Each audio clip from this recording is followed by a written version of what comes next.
Alright guys, check this out. So here is a stock head. Here's the Minarelli.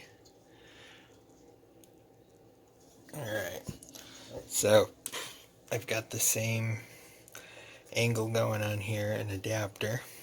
It's 25 mil in, 22 out at the moment. I can change this to whatever I want. I'm getting the, I'm gonna see if I can bolt the ready to roll MZ60 pipe on here.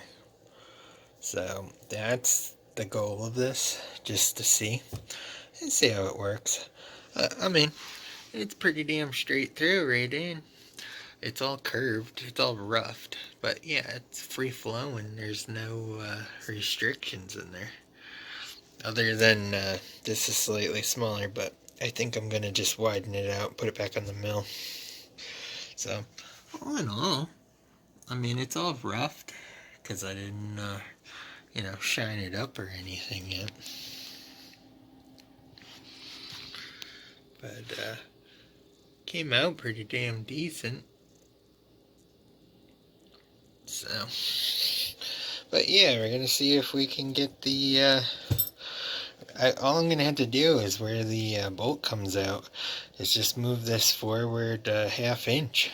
So that's gonna be it as far as the pipe goes. So let's see how it rolls.